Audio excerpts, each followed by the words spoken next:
Well, thank you for those presentations. And of course, I'm sure like many in the audience, I'm thinking to myself, well, in a way, it's the same presentation. One is at a micro scale and one is at a macro scale.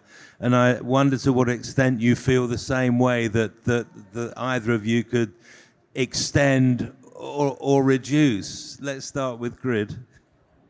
So basically, this is quite a adaptable structure. You can even go vertically. So right now the structures currently, we are making this house. It's not any more future house. So probably by another 6 months, this house will be ready. And we are experimenting with 30 feet height. So even we are going vertically. So we are expanding in that manner. And the main question why this thought came to our mind was for economically weaker section. Because whenever we think about future, we, as I told you, we think about, the floating house or flying houses. But future is about even for poor people, for rural areas. So this is very adaptable structure, even economically. And if it's going taller, does that mean, will you put more bedrooms into it? I mean, can it become a sort of apartment? Yes, we can go vertically. Up to 30 feet we can go. We are experimenting with that. It is still in research. Well, we look forward to publishing that. That's pretty extraordinary. And how are you funding this? Are you self-funding this program? Not self-funding. We are designing for one NGO in India. And is the intention, so this is a prototype? And this is a prototype, yes. Exactly, and the idea is that if successful, it could become a program, a serious housing program. So, as you mentioned in the beginning, agriculture home and agriculture school, the same jury we have tomorrow. So this prototype has been designed slightly tweaked and differently, and we've developed a school also, that's called agriculture school, and that is also under construction, should be ready by next year. And for vertical also, we have also thought, other than going in terms of apartments, there are certain high-rise buildings where the terraces are dead. So maybe we can have a small unit like this on the terrace, so at least the terrace is used instead of being just a dead space. This is the greenhouse penthouse. Yes, maybe. Why not? So turning to the macro scheme, I mean, can I ask Parasol whether what you've proposed is the enlargement of a small idea, or did it always start as a big idea? Yes.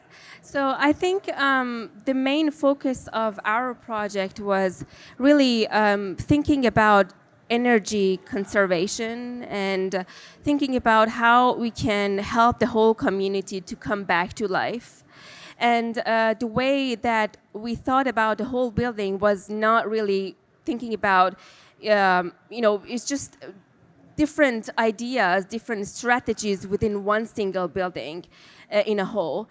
And the analysis that we ran through the building was basically backed by, different passive strategies to kind of bring down the energy within the building and how we can give back to the whole community the energy required, or to just kind of support the whole community. And it was basically more social impact that we could make rather than, creating basically a central hub for that area to come back to life, which, it was just basically the whole community was dealing with a lot of environmental issues at that area, and trying to kind of help that whole region to be able to come back to life. And can I ask you, are you able to use kind of normal everyday materials for this project, or are you having to investigate new ways of using old materials or using new materials?